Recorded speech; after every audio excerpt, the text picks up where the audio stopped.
Hey y'all, I got an update and news video for y'all on the 0967. It's got good news, it's got bad news. A lot's been going on. It's been an interesting month with this truck this past month or so. Let's start with the bad news. The bad news is we got a T-bone collision on the bed of the truck here. This happened this morning around 11 o'clock, 11:30, on my way to lunch.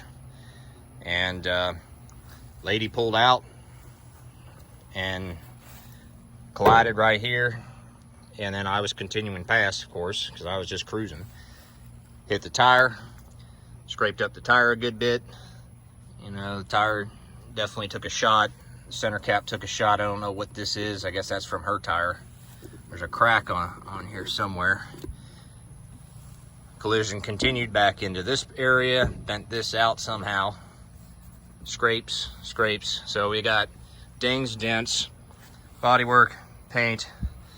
Might need to inspect that again, but driving home, it drove smooth. No vibration, so I was happy about that. But if you look from this angle, tire's sticking out, and I don't like that.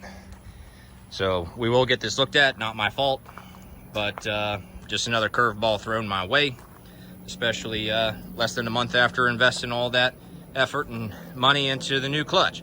So speaking of the new clutch, Memorial Day I shared that I had acquired a Vallejo single disc heavy duty organic clutch, the entire kit, hydraulics, flywheel, the whole 9 yards. And it's in the truck. Went in on June 1st. It's now June 27th. So we've had it almost 4 weeks, almost a month. And it's got a little over 600 miles on it so far, just getting through the break-in period. Did a good job with the break-in, used first gear, did a lot of city driving, did a very good break-in period, the first 500 miles.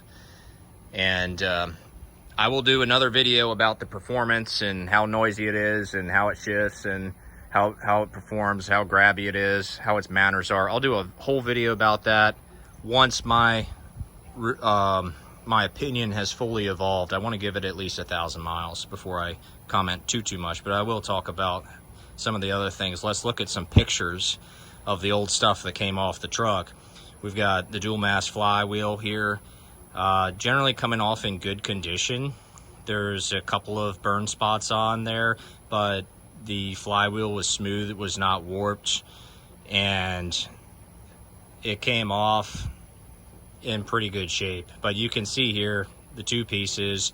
The one large piece there, very hazardous to remove, very heavy. It's got to be maybe over 100 pounds by itself. It's got all those springs in it, so that's what's going to provide the dampening and gets rid of the vibration and the noise.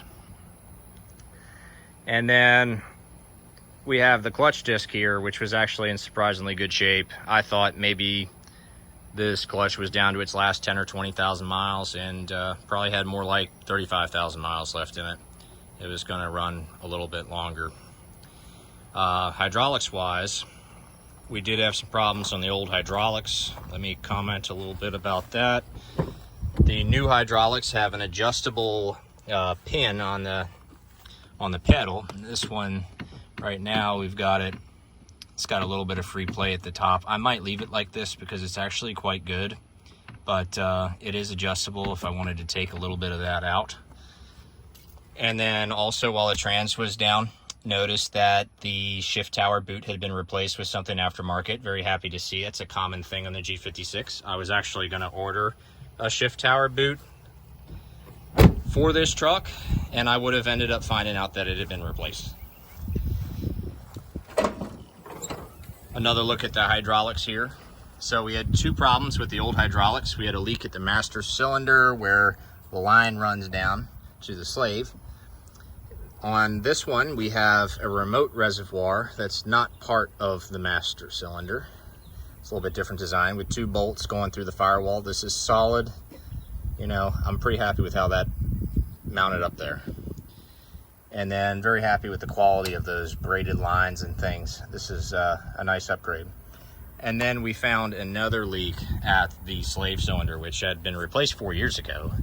I had a incident with the slave cylinder leaking all my reservoir fluid out 4 years ago and replaced it. It was already leaking again. So I'm glad we got these heavy duty hydraulics in there. What else happened?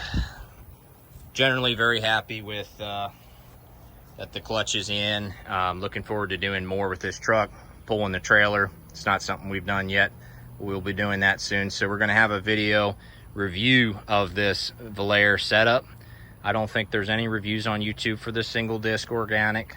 So that'd be a first, and hopefully it helps someone else out in the future. And then we're gonna do a future video towing with this new clutch and seeing how that goes. But that's the update on the clutch. It's in. This is my big project for 2023, and I'm happy we've accomplished that. The only other news I have is I was having some weird issues with the switch in the socket in this turn signal, intermittently not working. I changed the socket back. Luckily I kept the old sockets from when we swapped the headlights. I changed back to the old socket. I have not had a problem since. The light bulb's still the same, but I think I might swap the light bulbs out here soon, just preventatively anyways. So that is the news. Unfortunately, we had the damage back here, but we've made a major step forward with the new clutch. That clutch will last a long time, and I'm looking forward to making some more videos about it. So that's it for today. Y'all have a good one. I'll see you next time.